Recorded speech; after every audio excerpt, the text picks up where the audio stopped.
What is up, guys? This is Nick here from Everything Tech. Welcome to this video comparison of the Samsung Galaxy Express Prime, aka J3 2016 on the unlocked market versus our trusty old iPhone 5S here. Now we're going to put these in a series of tests to help you decide which phone you're going to like better here. Now this is a budget phone that goes for $129.99 currently on the AT&T Go phone market. As well, it's about the same price unlocked for the J3. And the iPhone 5S is a 3-year-old phone now going on, and it is 250 to 300 brand new. Used market probably like 150 to 200. So it's becoming a budget iPhone now, and it's still really good. So let's go ahead and boot these guys up at the same time in 3, 2, 1. Now, I do want to tell you that the iPhone does not feel cheap at all, of course. I mean, it's the same as, all the other iPhones. It's got the aluminum design.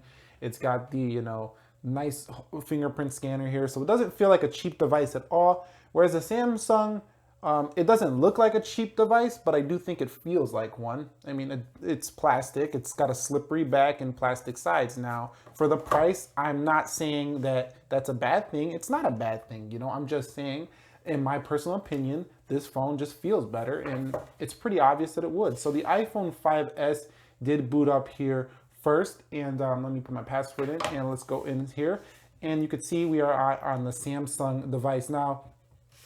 Both Samsung's new UI is basically getting very iPhone-like. They got the curved, beveled, applications. I mean, honestly, guys, look at that. I mean, both colorful, both popping colors. Although the AMOLED screen in person does pop a little more than this, less than 720p 4-inch Retina display here. The Retina display is sharper than this display, but only people who are really nitpicking, looking for pixels are gonna find that. Pixel peepers out there, they're gonna find that, those little jaggy edges on the the Galaxy Express Prime. But other than that, it's not a big deal.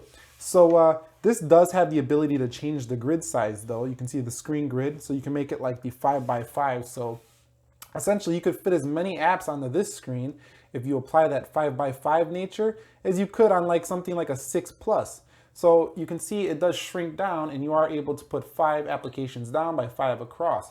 So that's a pretty cool thing here. Also, you have the ability to theme out the Express Prime to your liking. So you could theme this guy out to whatever you want. So it could be stock Android. Let's go into that theme store and show you that a little bit, that theme store, and show you that a little bit. So you got a gold theme, for example. So if I go here and click this gold theme, I can hit apply here, and it's just gonna take a second to apply this theme here on the device. But once it applies it, we're gonna have ourselves an all gold and platinum device here on the Galaxy Express Prime. So you can see it's really sweet how you can do that, and it also changes your the whole system UI. It's not just a few little things like icons, which makes this a standout feature in my opinion. Even changes the settings menu here.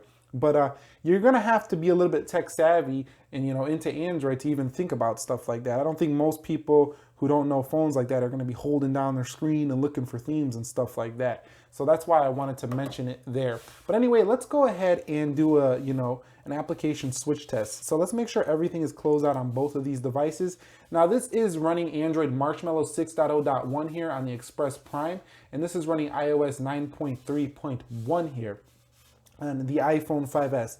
So let's go into calendar in 3, 2, 1. And you can see that was about dead even. And you can see even the calendar was themed out in gold. So that's pretty sweet there on the Express Prime. Let's go back home here, and let's go to calculator. You can see that was about even. I'd say the iPhone though. Let's go home here. Let's go to clock. That was about even. It just didn't show the clock signs. Let's go to settings. About even.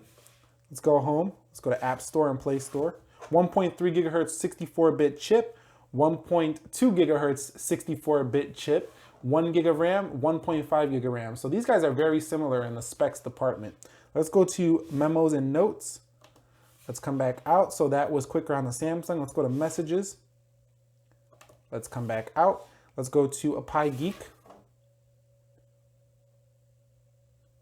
And you can see that was the Samsung, and then the iPhone. Both of these are on the same Wi-Fi connection. Let's come back out. Let's go to YouTube. That was the Samsung, and now the iPhone. Let's come back out. Let's go to the internet. You could see that was the Samsung. Let's come back out and let's go to camera. Samsung once again, and then the iPhone. So I do think that the Samsung is pretty close in speed to the iPhone 5S here. The 5S is probably slightly a bit more stable overall, but you know, it's not gonna be really noticeable unless you're into the tech game heavy like that. So anyways, which phone would I choose of these two if you were going to pick one up?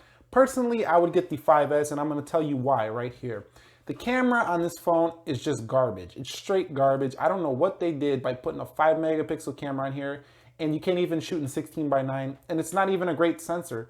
The pictures even outside turned out blurry from this camera, so I wasn't really happy with this camera. The front-facing camera is okay on this Samsung, but the 5S just has, you know, it's just all around a champ. It has, you know, good things all around for it, except for, you know, you could say the smaller screen. But overall, my choice would be the iPhone 5S. Let me know your opinions and comments down below in the description area.